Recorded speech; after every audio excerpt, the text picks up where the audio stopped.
This summer, meet the magical mermaid at VGP Marine Kingdom from April 12th till May 31st, 2024.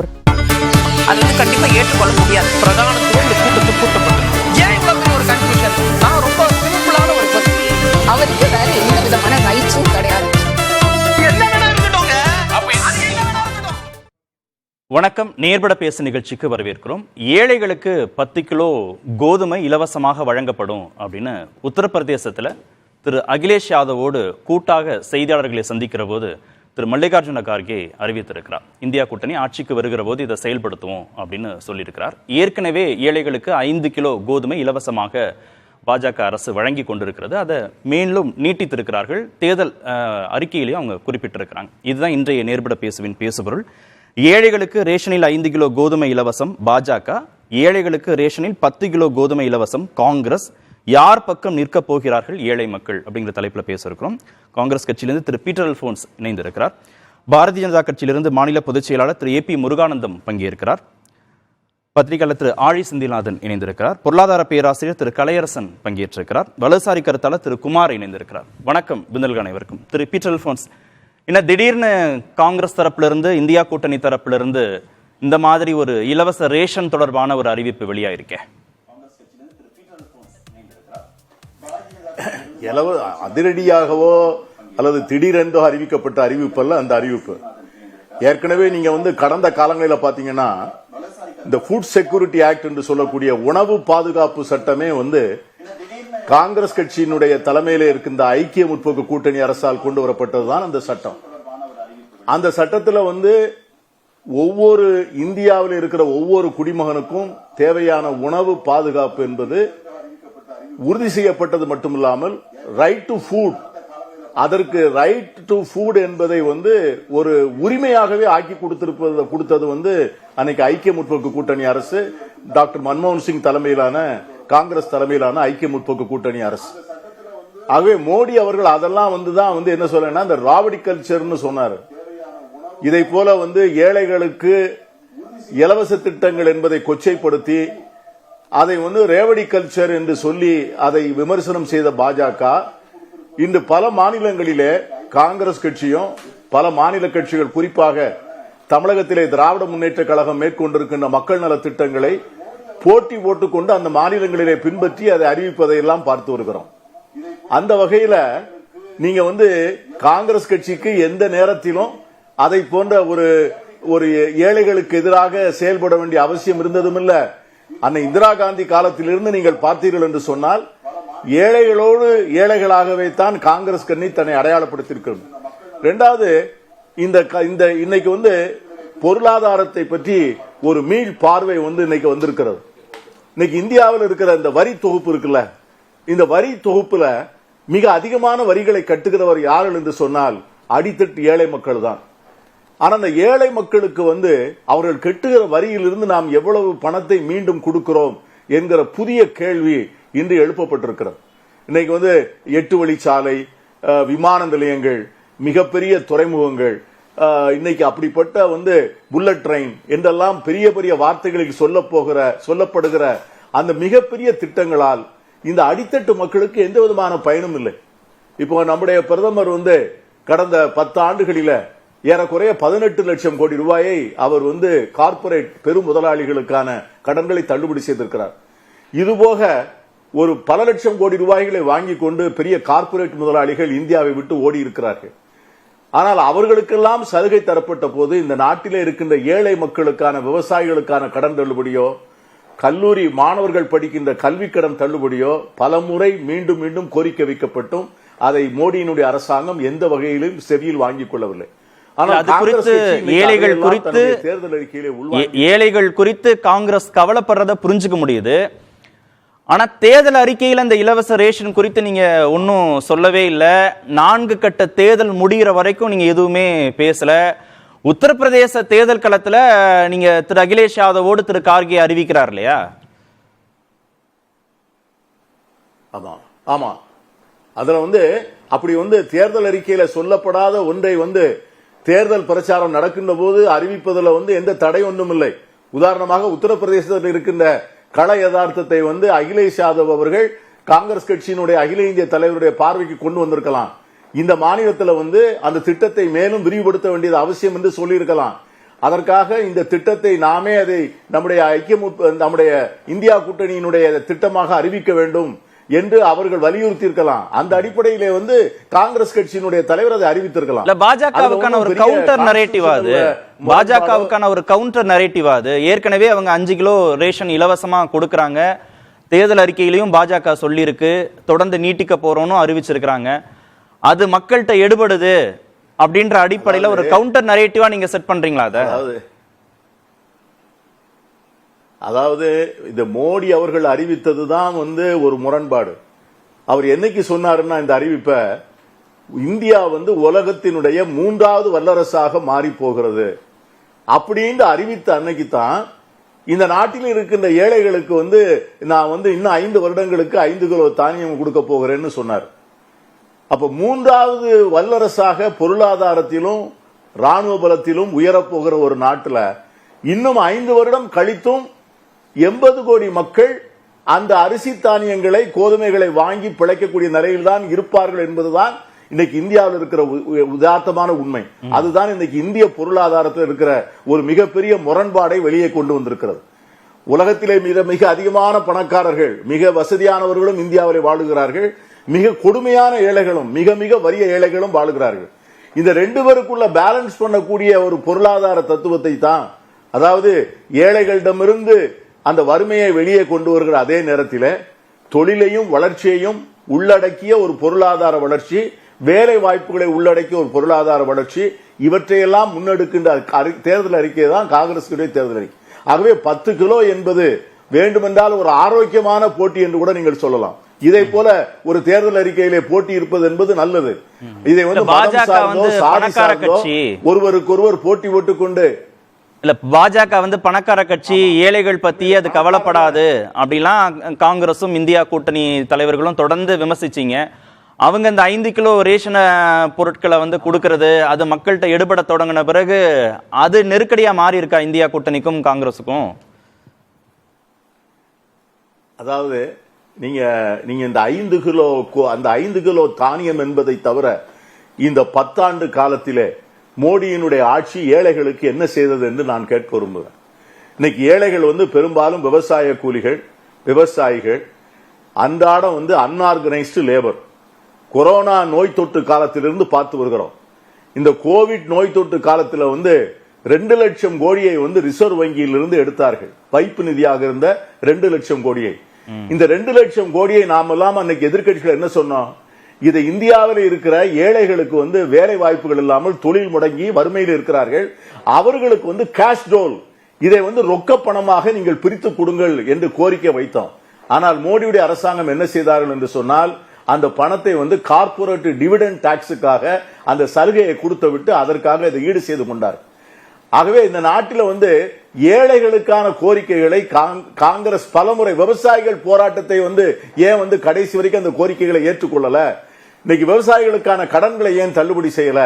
இன்னைக்கு வந்து பல வந்து SMEs என்று சொல்லக்கூடிய ஸ்மால் அண்ட் மீடியம் இண்டஸ்ட்ரீஸ், அவர்களுக்கான அந்த தவணை தொகையை கூட கோவிட் காலத்திலே அதற்கான வட்டிகளை கூட வாங்க வந்து கூடாது என்று சொன்ன போது கூட நம்முடைய நிதியமைச்சர் ஆணவமாக மறுத்து விட்டார். ஆனால் அதே நேரத்திலே பெரும் தொழிலதிபர்களுக்கு, கார்ப்பரேட் குழுமங்களுக்கு தொடர்ந்து வரி சலுகைகள் அளிக்கப்பட்டன. அவர்களுக்கான அரசாங்கம் கஜானாக்கள் திறந்து விடப்பட்டன. ஏழைகளிடமிருந்து வாங்கப்பட்ட சேமிப்பு பணத்தை பல்லாயிரக்கணக்கான கோடிகளாக பெரும் முதலாளிகளுக்கு கடன் கொடுக்கப்பட்டு, அதுவும் வரா கடன்களாக அறிவிக்கப்பட்டு தள்ளுபடி செய்யப்பட்டது. இது எல்லாமே யாருடைய ரத்தத்திலிருந்து எடுக்கப்பட்டது என்று சொன்னால் ஏழையுடைய ரத்தத்திலிருந்து எடுக்கப்பட்டது. ஆகவே ஏழைகளுக்கு கொடுக்க கூடாது, ஏழைகளுக்கு இலவசம் கொடுக்க கூடாது என்று சொன்ன பாஜகவினுடைய அந்த அணுகுமுறை இப்பொழுது மாறி இருக்கிறது என்று வேணால் நீங்கள் சொல்லுங்கள், நான் அதை வேணால் பரிசீலிக்க தயாராக இருக்கிறேன். ஆனால் காங்கிரஸ் கட்சிக்கும், காங்கிரஸ் கட்சியோடு கூட்டணியில் இருக்கின்ற மற்றவர்களுக்கும் ஏழைகளுக்கு உதவுவதை பற்றி புதிதாக பாடம் எடுப்பதற்கான தகுதி பாஜகவுக்கு இல்லை என்பதை மட்டும் நான் சொல்லுவேன். திரு குமார், 5 கிலோ ரேஷன் அரிசியை ஏற்கனவே மத்திய அரசு கொடுத்துட்டு இருக்காங்க. தேர்தல் அறிக்கையிலையும் பாஜக சொல்லியிருக்கு. அந்த திட்டத்தை நீட்டித்தும் உத்தரவு பிறப்பிச்சிருக்காங்க.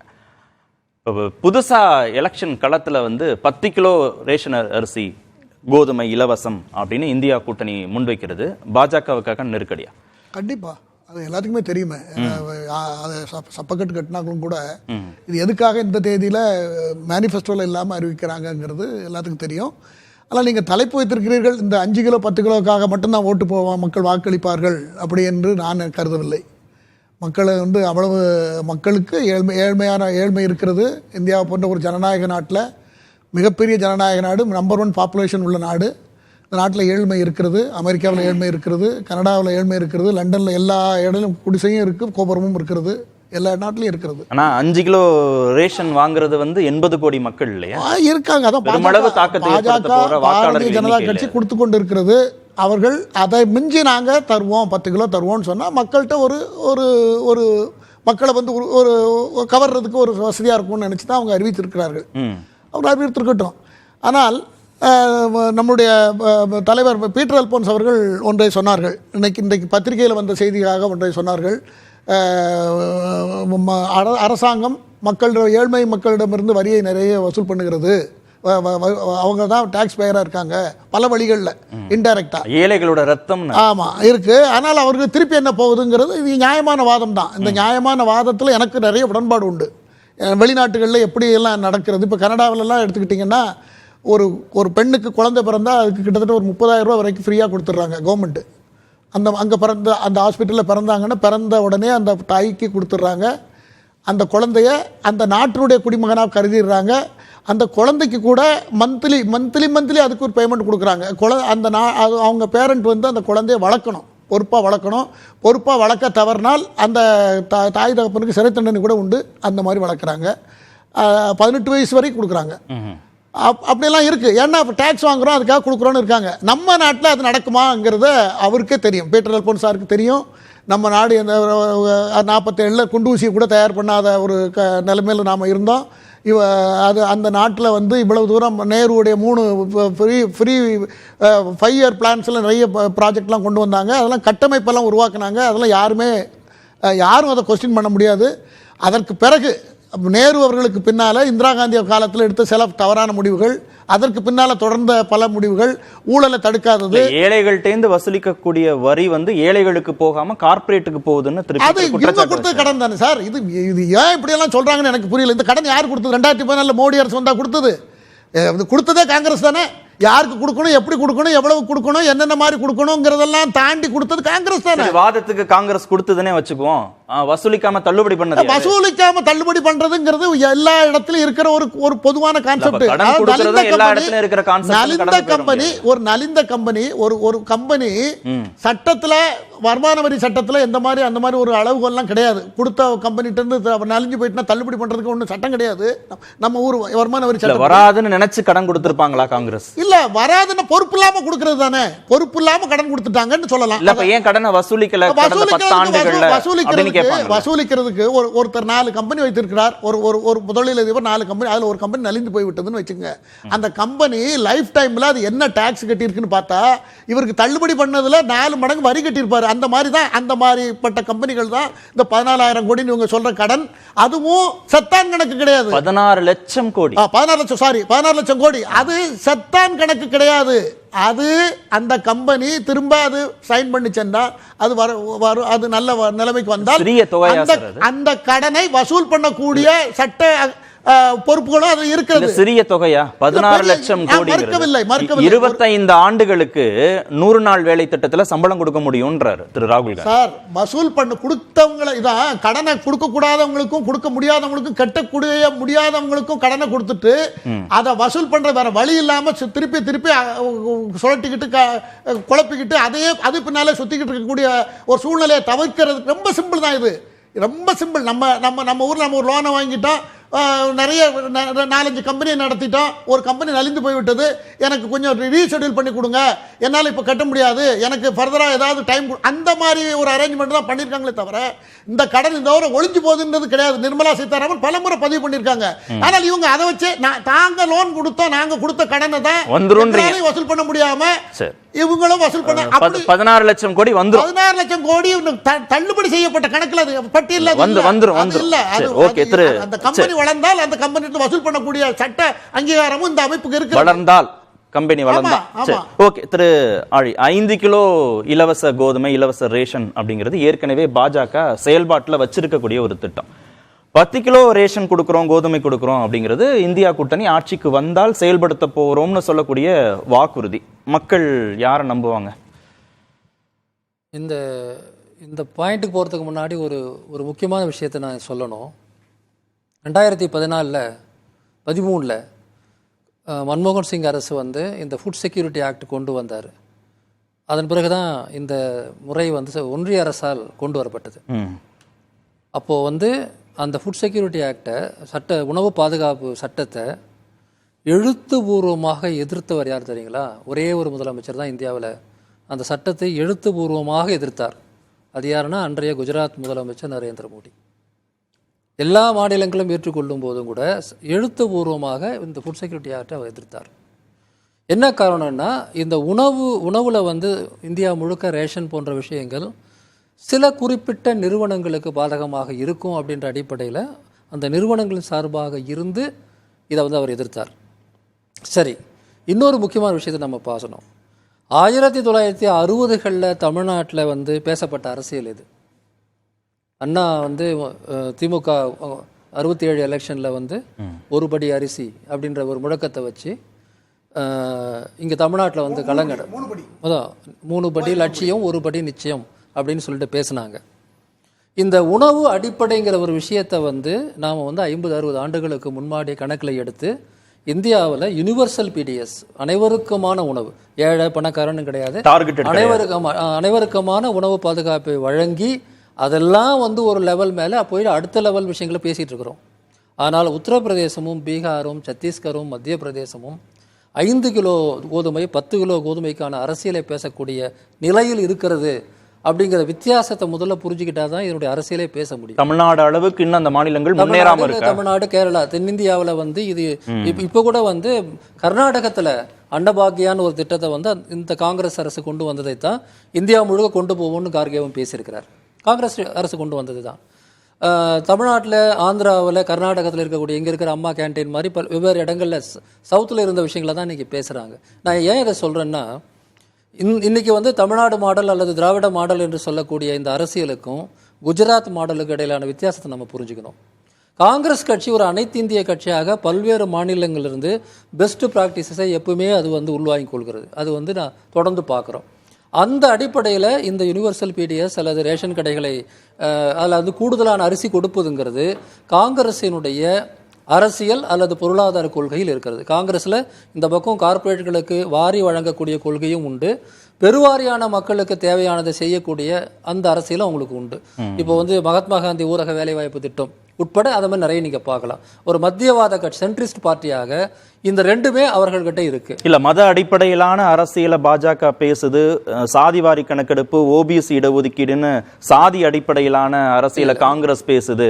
அதுல இருந்து நகர்ந்து இப்ப வர்க்க அடிப்படையிலான அரசியலுக்கு நகர்ந்துட்டாங்களா ரெண்டு பேரும் நகர்ந்துல? ஒரு நாள் வச்சுலாம் பேச வேணாம். நான் என்ன சொல்ல வரேன்னா, வட இந்திய அரசியல்ல என்ன சூழலுங்கிறது நான் சொல்ல வரேன். ஆக காங்கிரஸ் கட்சிக்கு வந்து இந்த சமூக பொருளாதார அரசியலும் அவர்கள் தொடர்ந்து கடைபிடிச்சு வராங்க. அப்ப இயல்பாகவே அது அவர்களுக்கு முடியும். 5 கிலோங்கிறது 10 கிலோ இல்லை 15 கிலோன்னு சொல்கிறதுக்கு வந்து அவங்களால அது முடியும். ஆனால் பிஜேபியை பொறுத்தவரையில் காங்கிரஸ் கட்சிகள் கொண்டு வந்த அந்த சட்டத்தின் அடிப்படையில் 5 கிலோ கொடுத்ததை நான் 10 கிலோ கொடுக்குறேன் அப்படின்னு பேசுறது வந்து தவறில்லை, நானும் வரவேற்கிறேன். ஆனால் விஷயம் என்னென்னா, அந்த கட்சியினுடைய பொலிட்டிக்கல் எக்கனாமிக் பாலிசிங்கிறது வந்து என்றைக்குமே இது போன்ற திட்டங்களை வந்து நிராகரித்து தான் வந்திருக்கு.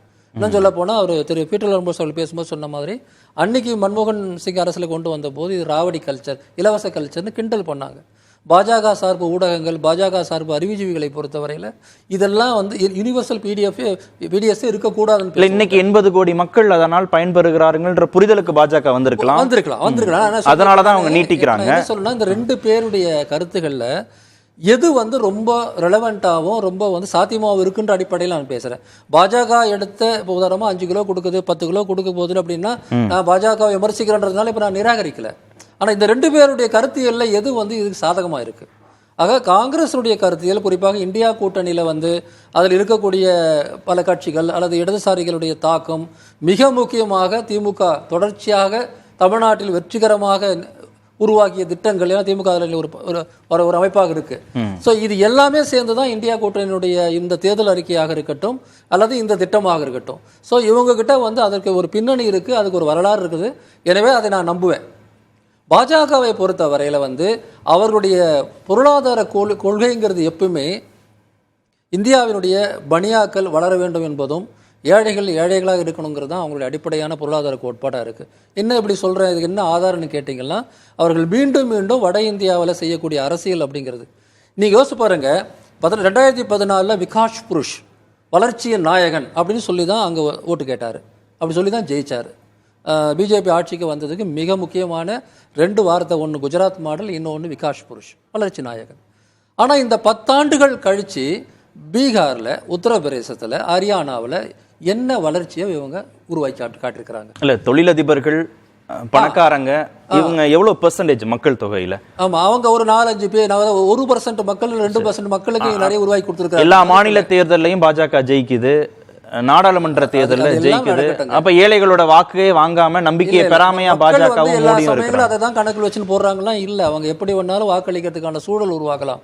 நான் அந்த கட்சியினுடைய பொருளாதார கொள்கை சொல்றேன். இந்த 10 ஆண்டு காலத்துல அந்த வளர்ச்சியை அந்த மாநிலங்களுக்கு வந்து ஒரு வேளை மோடி அரசு கொடுத்திருந்தால் நான் வந்து அவங்க பொருளாதாரம் வந்து ஸ்ட்ராங்காக இருக்குது, பொருளாதார கொள்கை ஸ்ட்ராங்காக இருக்குது, இதை அவங்க பண்ணுவாங்க, இல்லை இதை போன்ற திட்டங்களை பண்ணுவாங்கன்னு சொல்லலாம்.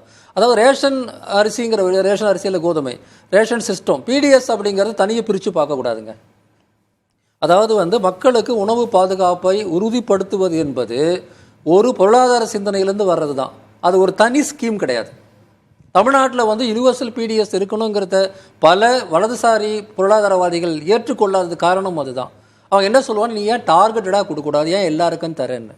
இங்கே என்ன சொல்லுவாங்கன்னா, அந்த டார்கெட்னு போனால் வசதியானவர்கள் எப்படியா இருந்தாலும் பலன் விடுவாங்க, ஆனால் யாரோ ஒரு ஏழைக்கு பலன் கிடைக்காமல் போயிடும். அதனால டார்கெட்ங்கிறது தேவையில்லை, இந்த அடிப்படை அனைவருக்கும் உரிமையானது, உணவுங்கிறது தேவைப்படும் ஒருத்தர் கூட விடுபற்ற கூடாதுன்றதுக்காக சொல்றோம். அதுல எக்ஸ்ட்ரா செலவான ஆயிட்டு போட்டோம், அந்த மக்கள் கிட்ட இருந்தானே இந்த பணம் வருது, திரும்பி அவங்க கிட்ட போகணுங்கிற அந்த ஒரு முழுமையான ஒரு பார்வை இருக்கு இல்லைங்களா? அந்த பார்வை தமிழ்நாட்டில் திமுகவோ அதிமுகவோ யார் ஆண்டாலும் அவருக்கு ஒரு வாக்கரசியல் கிடையாது, நம்முடைய நீண்ட நெடிய பாரம்பரியத்திலேருந்து வர்றதான். ஸோ பாஜகவுடைய அரசியல் என்ன வந்து ஒரு குறிப்பிட்ட இந்த பாயிண்ட்ல ரேஷன் கடை விஷயத்தில் இவங்க என்ன செய்யறாங்க, இதுல என்ன செய்யறாங்கன்னு மட்டும் நான் பார்க்கல. இல்ல பொதுவான ஒரு கட்டமைப்புக்குள்ள நீங்க கொண்டு வரீங்கல்ல, ஏழைகளுக்கு எதிரான கட்சி பாஜக. ஒட்டுமொத்தமாகவே வந்து அதாவது ஏழைகள் அப்படிங்கிற வார்த்தையை வட இந்தியாவில் புரிஞ்சுக்கிற முறை வந்து கொஞ்சம் இன்னும் கொஞ்சம் மோசமான முறையும் கூட. அது ஒரு விதமான எதிர்மறையான ஒரு வார்த்தையாகத்தான் இருக்கு. இங்க கூட கொஞ்சம் வேற மாதிரி நம்ம பேசுறோம். அந்த வார்த்தை கூட இங்க யாரும் இப்ப பேசுறது இல்லை. பொருளாதாரத்தில் பின்தங்கியவர்னு பேச ஆரம்பிச்சிருக்கிறோம் நம்ம ஊரை பொறுத்தவரையில. அங்க வந்து இன்னும் அந்த கரீஃப் தான், இன்னும் அரசாங்கத்தின் திட்டத்திலே அது அப்படிதான் இருக்கும். கரீஃப் அப்படின்னு தான் சொல்லுவாங்க. அந்த சிந்தனையே வந்து நாம ஏதோ பரோபகாரம் பண்றோம், நாம உதவி பண்றோம் அந்த மக்களுக்கு என்ற சிந்தனை தான் வடக்கில் இருக்கு. ஸோ பிஜேபியுடைய அடிப்படையான கருத்தியல்லையே வந்து ரேஷன் மாதிரியான விஷயங்களுக்கு தடுமாற்றம் இருக்கிறது. ஆனால் காங்கிரஸ், திமுக, இடதுசாரிகள் அமைந்திருக்கக்கூடிய இந்தியா கூட்டணியை பொறுத்தவரையில இது மிக மிக அடிப்படையான ஒரு மனித உரிமைக்கு அளவுக்கு மிக மிக அடிப்படையான உரிமைங்கிற எண்ணம் இருக்கிறது. இந்த வித்தியாசத்தை தான் நான் பிரிச்சு காட்டுறேன். திரு கலையரசன், 5 கிலோ இலவச ரேஷன் பாஜகவோட அறிவிப்பு, 10 கிலோ கொடுக்க போறோம் அப்படிங்கிறது காங்கிரஸோட வாக்குறுதி. ஏழைகளுடைய எதிர்பார்ப்பு என்னவாக இருக்கு? இது ஒரு வகையில் நான் இந்த கேள்விக்கு பதில் சொல்றது முன்னாடி ஒரு வரவேற்கக்கூடிய ஒரு சூழல் அப்படி என்னன்னா, முதன்முறையா பல ஆண்டுகளுக்கு பிறகு ஒரு எக்கனாமிக் இஷ்யூஸ் வந்து ஒரு எலக்டோரல் இஷ்யூவா இந்தியாவில் மாறி இருக்கு. வேலையின்மை, உணவு பாதுகாப்பு, ஏழ்மை ஒழிப்பு, இதெல்லாம் வந்து ஒரு எலக்டோரல் இஷ்யூவாக ரொம்ப நாளைக்கு அப்புறம் பிறகு வந்திருக்கு. அது அந்த வகையில் இது வந்து ஒரு வரவேற்கக்கூடிய ஒரு சூழல் தான், ஒரு விவாதமாக. ஏன்னா நம்ம இது வரைக்கும் எலெக்ஷன் அப்படின்னு சொன்னாலே ஒரு பொலிட்டிக்கல் சிட்டிசன்ஷிப், அதை வச்சு தான் எலெக்ஷனை பற்றி பேசுறது, யார் ஜெயிப்பாங்க, அதை பற்றியான கோரிக்கைகள், மேனிஃபெஸ்டோஸ் அப்படின்றத விட்டுட்டு ஒரு எக்கனாமிக் சிட்டிசன்ஷிப் அதை நோக்கி இது இப்போ இந்த விவாதம் நடக்கிறது ஒரு வகையில் வரவேற்கக்கூடிய விஷயம். அதே நேரத்தில் நம்முடைய ஸ்டேட்டஸ் என்ன, இந்தியாவுடைய ஸ்டேட்டஸ் என்ன, உணவு பாதுகாப்பு சம்பந்தமாக அல்லது ஏழ்மை அப்படி சம்பந்தமாக இன்னைக்கு நீங்கள் இந்த டைமில் ஒரு ரியல் டைமில் உலக அளவில் இருக்க வறுமையில் இருக்க மக்களுடைய எண்ணிக்கையில் பார்க்கும்போது இந்தியா எங்கே இருக்குன்னா, இந்தியாவில் தான் அதிக மக்கள் வறுமையில் இருக்க சூழல் இருக்குது. இதுதான் யதார்த்தம், இட்ஸ் ஃபேக்சுவல். அப்படின்னு சொல்கிறப்போ நோ பொலிட்டிக்கல் பார்ட்டி, எந்த பொலிட்டிக்கல் பார்ட்டியும் இதை விட்டுட முடியாது. ஏழ்மை அது ஏழ்மை ஒழிப்பு, உணவு பாதுகாப்புன்றத விட்டுற முடியாது. அப்போ எல்லா பொலிட்டிக்கல் பார்ட்டிஸுமே ஏதோ ஒரு வகையில் நாங்கள் இதை ஏழ்மை ஒழிக்கணும், அதே நேரத்தில் மக்களை பாதுகாக்கணும், உணவு பாதுகாக்கணும் அப்படின்னு தான் பேசுவாங்க. அதில் விஷயம் என்னென்னா அவங்களுடைய அப்ரோச் என்னவா இருக்குது. ஒரு பொருளாதார கொள்கையில் இந்த உணவு பாதுகாப்புன்றது எப்படி அதை பார்க்குறாங்கன்றது தான் பொலிட்டிக்கல் பார்ட்டிஸ் மத்தியில் ஒரு வித்தியாசம். நாட்டை நீண்ட ஆண்டுகள் ஆண்ட காங்கிரஸ் கட்சி இதுக்கு காரணங்கிற பாஜகவுடைய குற்றச்சாட்டும், கடந்த 10 ஆண்டுகளில் 25 கோடி மக்களுக்கும் அதிகமானவர்களை நாங்கள் வறுமை கோட்டுக்கு மேலே கொண்டு வந்து மீட்டிருக்கிறோம் அப்படிங்கிறதும் கவனிக்க வேண்டிய அம்சங்கள் தான். இல்லை, கட்டாயமாக கவனிக்க வேண்டிய அவசியங்கள். அந்த 25 கோடி மக்கள் வறுமையிலேருந்து மீட்டெடுக்கணுன்றதுல ஒரு விவாத பொருளாது, அது செட்டில் டிபேட் கிடையாது. நீங்கள் ஒரு 2 நாள் முன்னாடி ஆர்பிஐ கவர்னர் ரங்கராஜன் பேராசிரியர் ரங்கராஜன் ஒரு ரிப்போர்ட் கொண்டு வந்திருக்காரு. இந்த சென்ஸ் டெஃபினட்டாக பாவர்ட்டி குறைஞ்சிக்கிட்டு இருக்கு. ஆனால் இவர்கள் சொல்கிற அளவுக்கு அந்த 25 கோடின்றது அந்த நம்பர் எல்லாரும் பொருளாதார அறிஞர்கள் மத்தியில் ஒரு கண்டெஸ்ட் பண்ணுறாங்க. அந்த நம்பர் போகிறதுக்கு முன்னாடி இந்த உணவு சம்பந்தமான உணவு பாதுகாப்பு, உணவு சம்பந்தமான விஷயங்களை நம்ம எப்படி பார்க்கணும், எப்படி பொலிட்டிக்கல் பார்ட்டிஸ் பார்க்குறாங்க அப்படின்னா இதை 2 வகையாக நம்ம அப்ரோச் பண்ணலாம். நீங்கள் ஒரு 70 years உடைய டிபேட் இந்தியாவில் எடுத்தோம்னா, குறிப்பாக ஆப்வியஸ்லி காங்கிரஸ் 75 இருந்தே பேசியிருக்காங்க. கரிபாட்டாவும் சொல்லி இந்திரா காந்தி டைமில் பேசியிருக்காங்க. அதுக்கப்புறம் நீங்கள் UPA 1 UPA 2 right based regime சொன்னாங்க இல்லையா, இப்போ சொன்னாங்க இல்லையா, உணவு பாதுகாப்பு சட்டம் கொண்டு 2013. அதுக்கு முன்னாடி right to education, right to health அப்படின்னு ஒரு அப்ரோச் இருந்தது. இன்னொரு அப்ரோச் இப்போ பார்க்குறது நம்ம இந்த பிஜேபி அதனுடைய சார்ந்த சித்தாந்த அடிப்படையில் இருக்க அப்ரோச் எப்படி இருக்குன்னா, ஒரு வகையான எக்கனாமிக்ஸ் சொல்கிறது, பொலிட்டிக்கல் எக்கனாமிக்ஸ் சொல்கிறது என்ன, பேட்டர்னலைஸ்டு அப்ரோச், ஒரு பேட்டர்னலைஸ்டு வெல்ஃபேர் அப்படின்னு சொல்லுவாங்க. அது எப்படின்னா, அதாவது ஒரு தனி மனித சார்ந்து ஒரு கரிசனம் அப்படின்ற அடிப்படையில் ஏழ்மையில் இருக்காங்க மக்கள், அவர்களை மீட்டெடுக்கணுன்ற ஒரு இது. ஆனால் உலக அளவில் எந்த வகையான அப்ரோச் சக்ஸஸ் ஆகிருக்கு ஒரு வறுமை ஒழிப்புன்றதுல நம்ம பார்க்குறோம். இந்தியா மட்டும் கிடையாது, உலக லத்தீன் அமெரிக்காவில் இருக்குது, ஆப்பிரிக்காவில் இருக்குது. அவங்களாம் எப்படி இதை அணுகுனாங்க? லத்தீன் அமெரிக்கா குறிப்பாக ஈஸ்ட் ஏஷியன் கண்ட்ரிஸ் அதெல்லாம் கொஞ்சம் வளர்ந்த நாடுகள், நம்மள மாதிரியே இருந்தாங்க ஒரு 20 வருஷத்துக்கு முன்னாடி. இப்போ வளர்ந்துருக்காங்க, வறுமையிலேருந்து மீட்டு எடுத்திருக்காங்க மக்களை. எப்படி என்ன மாதிரி பாலிசிஸ் அங்கே ஒர்க் ஆச்சு அப்படின்னு பார்த்தோம்னா, ஒரு வெல்ஃபேர் இன்டர்வென்ஷன் இந்த உணவு சம்மந்தமாக இருந்தால் கூட ஒரு இன்ஸ்டிடியூஷனல் செட்டப்பாக இருக்கணும், ஒரு இன்ஸ்டிடியூஷனை உருவாக்கணும். அது ஒரு தனி மனித சார்ந்து இருக்கக்கூடாது. அரசியல் கட்சிகள் வருவாங்க, அரசியல் தலைவர்கள் வருவாங்க, ப்ராமிஸ் கொடுப்பாங்க, எலெக்ஷன் முடிஞ்சிடும் போயிடுவாங்க. அடுத்து மக்கள் அப்படின்றப்ப அவங்களுக்கு ஒரு கேரண்டீடான ஒரு இன்ஸ்டிடியூஷனல் செட்டப், வேலைவாய்ப்பு சார்ந்ததா, வேலைவாய்ப்பு சார்ந்தாலும் சரி, ஈவன் உணவு வெல்ஃபேர் ஆர்கிடெக்டே வச்சுக்கோங்களேன். நீங்கள் வெல்ஃபேர் ஆர்கிடெக்ட் கொடுக்குறீங்க, எப்படி கொடுப்பீங்க?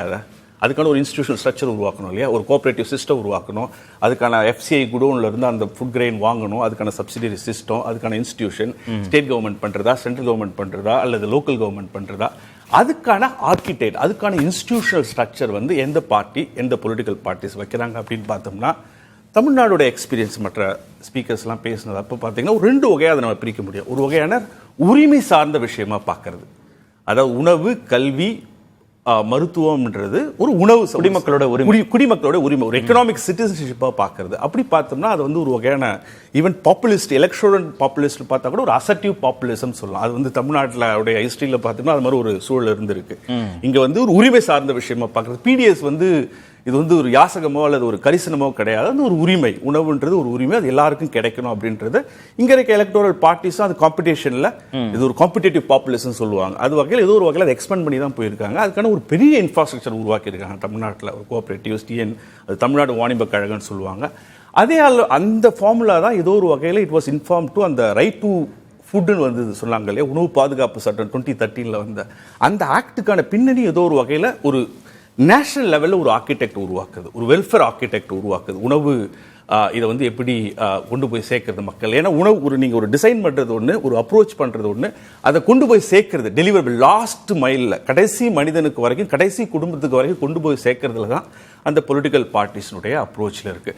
அதில் பார்க்கும்போது கிளியராக நமக்கு தெரியுது ஒரு 2 வகையான அப்ரோச் இதை நம்ம பார்க்குறோம். ஏன்னா அது கிளியராக இது ஒரு உங்களுக்கு ஒரு பெரிய எக்ஸாம்பிள், ஒரு பெரிய படிப்பினை. அப்படின்னா இந்த கோவிட் தொற்று வந்தப்போ எந்தெந்த மாநிலங்கள் ஒரு சக்சஸ்ஃபுல்லாக இதை மக்கள்கிட்ட உணவு கொண்டு போய் சேர்த்தாங்க, அந்த ஒரு குறுகிய காலகட்டத்தில், ஒரு சிக்கலான சூழல்ல அந்த செயின் எங்கெல்லாம் சக்சஸ்ஃபுல்லாக இருந்தது அப்படின்னு பார்த்தோம்னா, யாருக்கு எந்தெந்த ஸ்டேட்ஸ் எல்லாம் ஒரு வெல்ஃபேர் ஆர்கிடெக்ட் இருந்ததோ, ஒரு கேரளா, தமிழ்நாடு, மகாராஷ்டிரா, ஒரு குறிப்பிட்ட மாநிலங்கள் ஒரு அந்த இன்ஸ்டிடியூஷனல் ஸ்ட்ரக்சர் எங்கே இருந்ததோ அவங்கெல்லாம் அதனால் கொண்டு போக முடிஞ்சது. ஈவன் அதர்வைஸ் அந்த இன்ஸ்டிடியூஷன் இல்லைன்னா உங்களுக்கு பொலிட்டிக்கல் வில் இருந்தா கூட ஒரு லீடர் வந்து கேரண்டி கொடுக்குறாரு, I am giving a guarantee, நான் எல்லாருக்கும் நான் உணவு கொடுக்க போறேன் அப்படின்னு சொன்னா கூட உங்களுக்கு ஆர்கிட்ட அந்த ஒரு ஸ்ட்ரக்சர் இல்லைன்னா நீங்க எப்படி அதை கொண்டு போய் சேர்க்கணும். அந்த ஸ்ட்ரக்சர்ன்றது வந்து தமிழ்நாட்டில் உருவானது வந்து குமுலேட்டிவ், கொஞ்சம் கொஞ்சமா ஆடி வந்து குறிப்பா தென் மாநிலங்கள்ல அது இருந்தது. ஆமா, இன்னும் மற்ற ஸ்டேட்லயும் ஒவ்வொரு இப்ப நீங்க இமாச்சல்ல வந்து ஒரு அதே மாதிரி ஒரு இன்டர்வென்ஷன் நீங்க பார்க்க முடியும். அதாவது தெற்கு வடக்கு அப்படின்னு பிரிக்காம நீங்க இமாச்சல்ல கூட இந்த மாதிரி ஒரு இன்டர்வென்ஷன் பார்க்க முடியும். ஸோ விஷயம் என்னன்னா, அந்த ஒரு விஷயத்தை ஒரு வெல்ஃபேர் ஆர்கிடெக்டா உணவு பாதுகாப்புன்னு சொல்றதை நம்ம எப்படி பார்க்கிறோம்? சரி, அசர்ட்டிவா பார்க்கறோமா, பேட்டர்னலிஸ்டிக்கா பார்க்கறோமா அப்படின்னு. திரு முருகானந்தம், ஏற்கனவே பாஜக 5 கிலோ ரேஷன் அரிசி இலவசம்னு அறிவித்திருக்கிறது. இப்போ இந்தியா கூட்டணி தரப்புலையும் 10 கிலோ ரேஷன் அரிசி அப்படி இலவசம்னு அறிவித்திருக்கிறார்கள். இன்னும் 3 கட்ட தேர்தல் இருக்கக்கூடிய சூழல்ல பாஜகவுக்கு இது நெருக்கடியாக மாற வாய்ப்பு இருக்கா? நெறியாளர் கார்த்திகேயன் அவர்கள் உள்ளிட்ட அனைவருக்கும் வணக்கம். இணைந்த பெரியவர்களுக்கும் வணக்கத்தை தெரிவித்துக் கொள்கிறோம். இது அதாவது வந்து ஏற்கனவே 4 கட்ட தேர்தல் முடிந்து விட்டது, இன்னும் 2 கட்டம் தான் இருக்கின்றது. அப்படி இருக்கும்பொழுது இந்த நேரத்துல அறிவிக்க வேண்டிய அவசியம் என்ன அப்படிங்கிற ஒரு பெரிய ஒரு கேள்வி. பரவாயில்ல, அது அறிவித்து விட்டார்கள் என்று சொன்னாலும் கூட இவர்கள் சொல்லி இருக்கக்கூடிய 10 கிலோ அரிசி அப்படின்னு சொல்லும் பொழுது இவர்கள் அப்படி சொல்லி அறிவிக்கின்றார்கள் அப்படின்னு சொன்னோம்னா திரும்பவும் ஒரு பிளாஷ்பேக் சொல்றோம். 1986 ராஜீவ்காந்தி அவர்கள் அத்தனை கலெக்டர்களையும் கூப்பிட்டு வச்சு ஒரு மாநாட்டுல டெல்லியில பேசுகின்ற பொழுது சொல்லும் பொழுது ஒரு 100 ரூபாய் அனுப்பினோம்னா 85 ரூபாய் இடைத்தரகர்கள் புரோக்கர்களே அதை சாப்பிட்டு விடுகிறார்கள், 15 ரூபாய் தான் கீழே போகுது அப்படின்னு சொன்னாங்க. அப்போ 10 கிலோ அனுப்புகின்றார்கள் அப்படின்னு சொன்னோம்னா 8.5 கிலோ இடைத்தரகர்கள் திரும்பிடுவார்கள். அதனால சொல்லி இருக்கக்கூடிய அத்தனை விஷயமும் நடைமுறையிலே சாத்தியம். அதுவும் காங்கிரஸ் கட்சி எது சொன்னாலும் சரி, அது இயற்கையாகவே அது நடைமுறையிலே சாத்தியமில்லாத ஒன்றை தான் சொல்லுவார்கள். இது தேர்தல் அறிக்கையில சொல்ல கிடையாது. இன்னைக்கு உத்தரப்பிரதேசத்துல தேர்தல் நடந்து கொண்டிருக்கிறது, அதற்கு போய் இதை சொல்லுகின்றார் அப்படின்னு சொன்னோம்னா பயம் வந்து விட்டது. உங்களுக்கு அவ்வளவு தூரம் உங்களை சொல்லி இருக்கக்கூடிய தேர்தல் அறிக்கையில தெளிவாக நீங்க பொருளாதாரத்துல பெரிய அளவுக்கு நீங்க யோசனை பண்ணி நீங்க இப்ப தேர்தல் அறிக்கைகள் தயார் செய்யக்கூடிய ஒரு கட்சியாக இருக்கின்றதை நீங்க சொல்லிக்கிட்டீங்கன்னா தேர்தல் அறிக்கையிலேயே அதை கொண்டு வந்திருக்கலாமே. இன்னைக்கு கிட்டத்தட்ட 60% 70% கடந்து விட்டது தேர்தல். இப்ப வந்து அதை சொல்ல வேண்டிய காரணம் என்ன? அதுக்கு பதில் சொல்லிட்டாரு. நான் அந்த கேள்வியை கேட்டேன் திரு பீட்டர் அல்போன்ஸ்ட. சார் என்ன சொன்னார்னா, இது ஒன்றும் அதிரடியான அறிவிப்புலாம் இல்ல, தேசிய உணவு பாதுகாப்பு சட்டம்னு நாங்க 2013 கொண்டு வந்ததனுடைய நீட்சி தான் பாஜகவே 5 கிலோ ரேஷன் அரிசி கொடுக்கிறது, 10 கிலோ கொடுக்கறதுங்கிறது ஒன்றும் பெரிய முன்னெடுப்பு ஒன்றும் இல்லை அப்படின்னு விளக்கம் கொடுத்தார். அது நீங்க தேர்தல் அறிக்கையிலேயே கொண்டு வந்திருக்கலாமே. 70% தேர்தல் எல்லாம் கடந்து வந்ததற்கு பிறகு தோல்வி பயம் தான், இதுல வேற என்னன்னு கிடையாது. நீங்க வந்து சந்தோஷம், உங்களுடைய தேர்தல் அறிக்கையில என்னெல்லாம் கொண்டு வர முடியுமோ கொண்டு வாங்க. நீங்க அவசரமா 5 நீங்க 10ன்னு சொல்றீங்க, ரைட். அந்த 10 கிலோ கொடுக்குறீங்கன்னா மக்கள் அதை ஏற்பதற்கு தயாராக இல்லை. ஏனென்று சொன்னால் உங்களுடைய தலைவர் சொல்லி இருக்கக்கூடிய விஷயத்தை தான் நான் பதிவு செய்ய விரும்புகின்றேன். நீங்க 10 கிலோ அனுப்புறீங்கன்னா 8.5 கிலோ மக்களுக்கு போகாது, இடைத்தரகர்கள் தின்று விடுவார்கள். அப்பேற்பட்ட ஒரு ஆட்சியை தான் நீங்கள் கொடுத்து கொண்டிருந்தீங்க. 60 வருட காலம் நீங்கள் இருந்தீர்கள். அது வந்து நேரு இல்ல, காங்கிரஸ் தேர்தல் அறிக்கையில சொல்லல, திடீர்னு சொல்றாங்கன்னு சொல்றீங்கல்ல. பாஜக தேர்தல் அறிக்கையில சொன்ன பிறகும் அது குறித்து எங்கேயும் தேர்தல் பிரச்சார களத்துல பேசுற மாதிரி தெரியலையே. எந்த விஷயத்துலங்க? 5 கிலோ ரேஷன் அரிசி குறித்து காங்கிரஸ் தேர்தல் அறிக்கையில எல்லாம் சொல்லல, திடீர்னு அறிவிக்கிறாங்க அப்படின்னு சொல்றீங்க. பாஜக எலெக்ஷன் மேனிஃபெஸ்டோல சொன்ன பிறகும் அது குறித்து பெரிய அளவு பேசுற மாதிரி தெரியலையே. நாங்கள் சொல்லி இருக்கக்கூடிய விஷயத்தை என்னெல்லாம் சொல்லி இருக்கோமோ அத்தனை விஷயத்தையும் நடைமுறையில 100% அதை சாத்தியமாக்குவதற்கு தான் முழுவதுமாக நாங்கள் களப்பணியில இருக்கின்றோம். அதைத்தான் செய்து கொண்டு இருக்கின்றோம். அதுவும் இல்லாம மக்கள் மன்றத்துல வைத்து விட்டோம். இன்று 3வது முறையாக குறைந்தபட்சம் 400 இடங்களுக்கு மேல் வெற்றி பெற போகின்றோம். அது அத்தனை பேர்த்துக்கும் தெரியும். அப்படி இல்லாமலேயா 3வது முறையாக நரேந்திர மோடி அவர்களை ஆட்சிக்கு கொண்டு வர போகின்றார்கள். அது நீங்க தான் மக்கள் மன்றத்தில் வைக்கின்ற நெறியாளர் உங்களுக்கு கார்த்திகேயன் உங்ககிட்ட விட்டு விடுகின்றேன். ஏனென்று சொன்னா தொடர்ந்து ஒருத்தர் ஜெயிக்க முடியாது. ஒரு தேர்தல் அறிக்கையை சொல்லிட்டு மக்கள் அதை பார்த்து கொண்டு இருக்கின்றார்கள். ஏதோ ஒரு சாரார் மட்டும்தான் ஓட்டு போடுவது கிடையாது. இன்றைக்கு பாஜக கால் ஊன்றாத இடமே கிடையாது. அத்தனை பேர்த்தினுடைய பங்களிப்பு அதில் இருக்கின்றது. தொடர்ந்து பாஜக அத்தனை மாநிலங்களும் வெற்றி பெற்று வந்து கொண்டு இருக்கின்றது. இதையும் நான் கேட்டேன், இதையும் நீங்க வர்றதுக்கு முன்னாடி இதையும் நான் விருந்தினர்கள்ட்ட நான் கேள்வியா கேட்டேன்.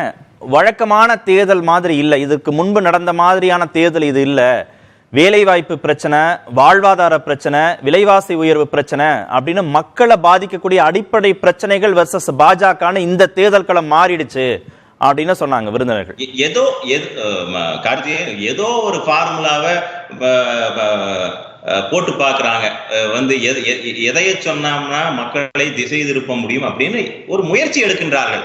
கனவு காண்பதற்கு யாருக்கு வேணாலும் உரிமை இருக்கின்றது. இப்படி எல்லாம் எந்த பொய்யான வாக்குறுதிகளை எல்லாம் எவ்வளவு அள்ளி கொடுத்தாலும் கூட மக்கள் அதை தெளிவாக அதை யோசனை செய்துதான் அதை வாக்களிப்பார்கள்.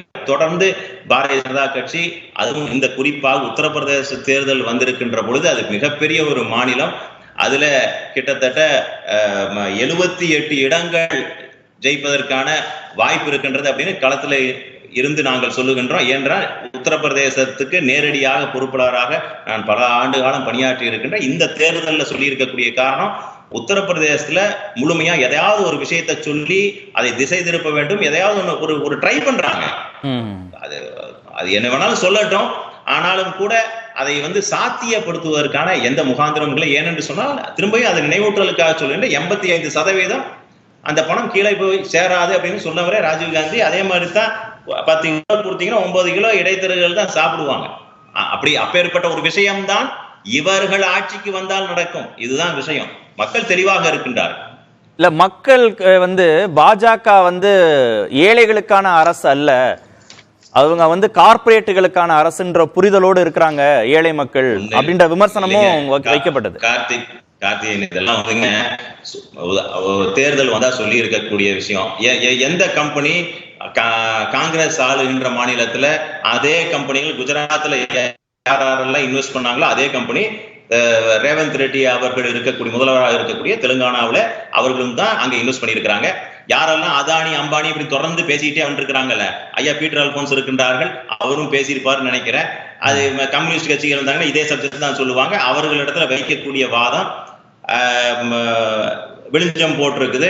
எல்லா அரசு பேருந்தையும் பின்னால அட்வர்டைஸ்மெண்ட் ஒட்டி இருக்கிறாங்க. அதானி அவர்களுக்கு நன்றி அப்படின்னு போட்டு கேரளாவில் ஓடி இருக்கக்கூடிய பஸ்ல அவர்களுக்கு நன்றி தெரிவித்து பின்னால வந்து ஒரு விளம்பரம் போட்டிருக்கிறாங்க. இதுதான் இவர்களுடைய பார்வை, இதுதான் இவர்கள் வந்து பெரும் முதலாளிகளை எதிர்க்கின்றோம் அப்படின்னு சொல்லி இருக்கக்கூடிய பார்வை. இதெல்லாம் வந்துங்க எல்லாரும் வந்துங்க ஒரு முறை வெற்றி பெற்று விடலாம், 2 முறை வெற்றி பெற, குஜராத்ல தொடர்ந்து 7 முறை எப்படி வெற்றி பெற முடியும்?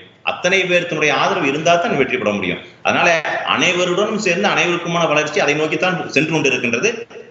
தொடர்ந்து நீங்கள் நாம 5 கிலோ அரிசி கொடுக்கின்றோம் 80 கோடி மக்களுக்கு அது போய் சேர்ந்து இருக்கின்றது. பல்வேறு மக்கள், அடித்தட்டு மக்கள், அதை வந்து பொருளாதார பின்தங்கி இருக்கக்கூடியவர்கள், ஏழை எளிய மக்கள் எல்லாம் இன்றைக்கு வந்து மேலே வந்திருக்கின்றார்கள். புள்ளி விவரங்கள் எல்லாம் சொல்லுகின்றது. கிட்டத்தட்ட 25 கோடி ஏழைகள் அதுல இருந்து மீட்கப்பட்டு இருக்கின்றார்கள் அப்படிங்கிற புள்ளி விவரங்கள் இருக்கிறது. அது இருந்தாலும் கூட நீங்கள் இன்றைக்கு வைத்திருக்கக்கூடிய விஷயம் 10 கிலோ கொடுப்போம் அப்படின்னு சொன்னோம்னா அது சாத்தியம். காங்கிரஸ் சொல்லி இருக்கக்கூடிய முழுக்க 100% பொய். நடைமுறையில இவர்களால் சாத்தியப்படுத்த முடியாது. நீங்க 5 கிலோ கொடுக்கும்போது காங்கிரஸால இந்தியா கூட்டணியால 10 கிலோ கொடுக்க முடியாதுன்றீங்க.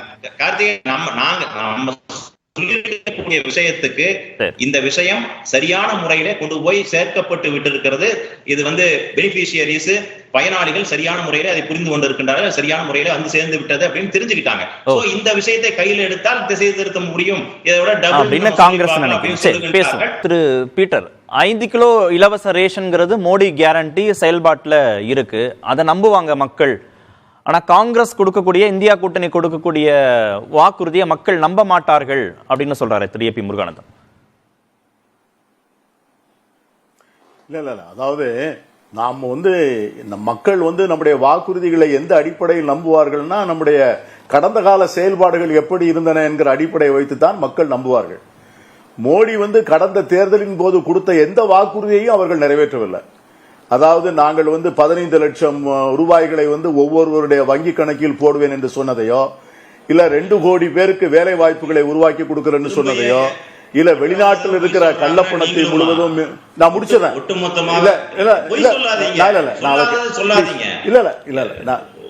சொல்லாதீங்க சார். 15 லட்சம் கொடுக்குறேன்னு சொன்னார்கள். ஒரு வீடியோ போடுங்க. உங்க கிட்ட போன்ல இருந்து ஒரு வீடியோ போடுங்க சார். இந்த காணொலியில இனிமேல் எந்த பேட்டிக்கும் நான் வரலைங்க. நீங்க ஒரு வீடியோ போடுங்க சார். நீங்க திரு முருகானந்தம், ஒரு வீடியோ முருகானந்தம் சமீப நாட்கள்ல நிறைய விவாதங்கள்ல இதை சுட்டி காட்டியாச்சு. இல்ல திரு அமித்ஷாட்டையே இந்த கேள்வியை கேக்குறாங்க.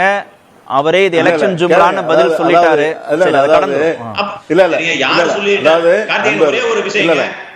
சார் பேசட்டும், நேரத்தை விரயம் பண்ண வேண்டாம்.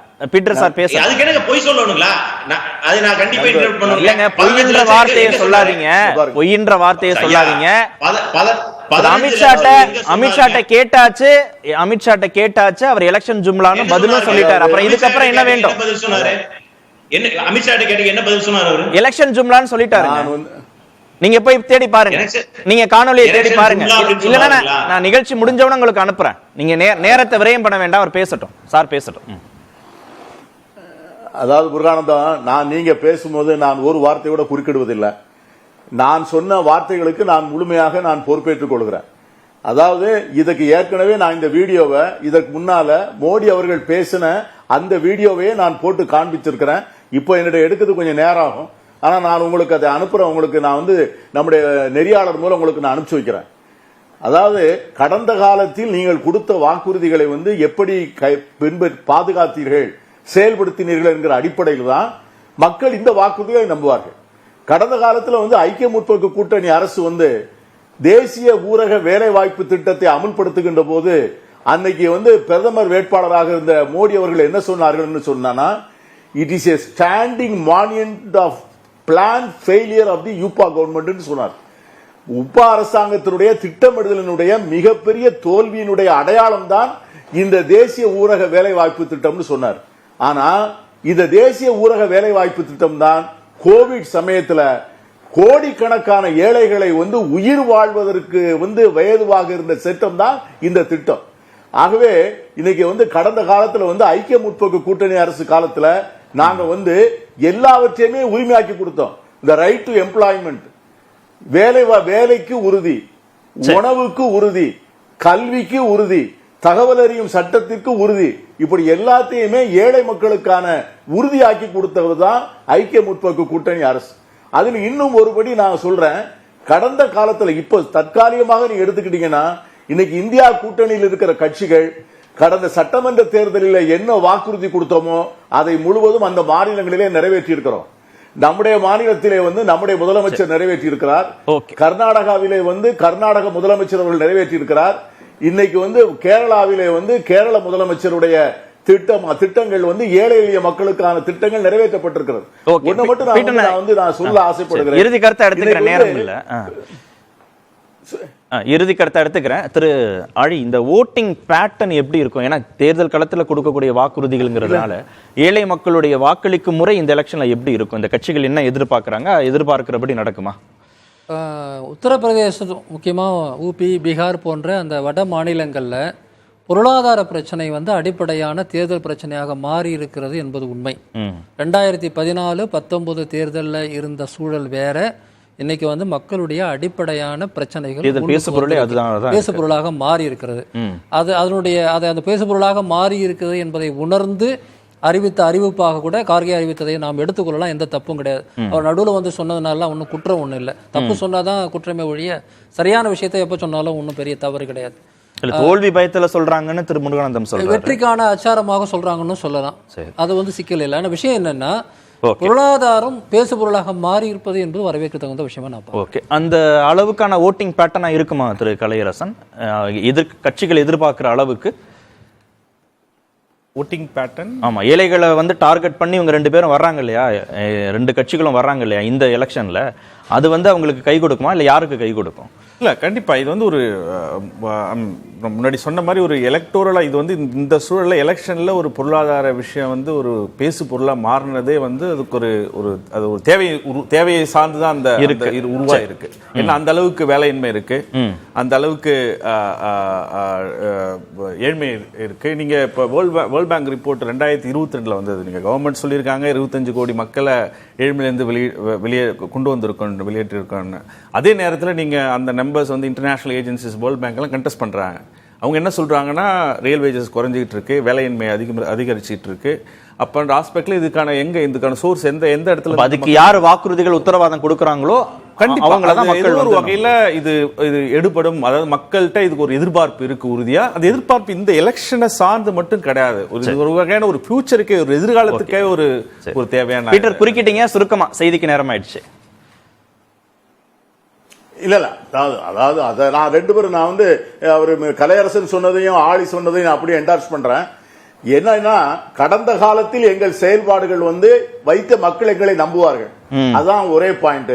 கடந்த காலத்தில் கொடுத்த வாக்குறுதியை மோடி நிறைவேற்றவில்லை, அதனால் பாஜகவை நிராகரித்தார். முருகானந்தம் சார் இதுக்கு பதில் சொல்லிடுங்க, நம்ம நிறைவு செஞ்சிடலாம். அது அரை நூற்றாண்டு காலம் நேரு குடும்பம் நாடாளுமன்றமாக இருந்த அமேத்தி தொகுதியில எதுவுமே செய்யாது. மோடி அரசாங்கம் வந்ததுக்கு பிறகு மின்சார, குடிநீர், அப்புறம் சமையல் எரிவாயு, வீடுகள் தோறும் கழிவறை, இதெல்லாம் வந்து இத்தனை வருட காலம் எதுவுமே செய்யாது அந்த ஒரு சாட்சியாக அங்கே கூட நடந்திருக்கின்றது. இன்னொரு விஷயம், இப்போ ஒரு விஷயத்த சொல்லுகின்றேன், நீங்க வந்து திரும்பியும் பழையபடி நம்ம சொல்றோம் அப்படிங்க எடுக்காதீங்க. 15 லட்சம் கொடுத்தோம் அப்படின்னு சொல்லி இருக்கக்கூடிய விவாதமே அது தனியா நீங்க நிச்சயமா கார்த்திகேயன் இன்னொரு நாள் வைக்கணும். சரி, இன்னொரு நாள் வீடியோவே பீட்டர் சார் அனுப்புறேனாரு, எனக்கு அனுப்பிட்டாருன்னா உங்களுக்கு அனுப்புறேன். சரி, நன்றி. இன்னொரு சந்தர்ப்பத்துல பேசுவோம். நேத்தும் பேசணும், இன்னொரு சந்தர்ப்பத்திலையும் பேசுவோம். நன்றி. நிகழ்ச்சியில் பங்கேற்ற அனைத்து வச்சிருந்தாங்க. நம்ம அது வந்து கண்டிப்பா ஏற்றுக்கொள்ள முடியாது. பிரதானத்துவம் இந்த கூட்டத்தை கூட்டப்பட்டது. ஏன் இவ்வளவு ஒரு கன்ஃபியூஷன்? நான் ரொம்ப சிம்பிளான ஒரு கொஸ்டின். அவருக்கு வேற எந்த விதமான ரைட்ஸும் கிடையாது. This summer, meet the magical mermaid at VGP Marine Kingdom from April 12th till May 31st, 2024.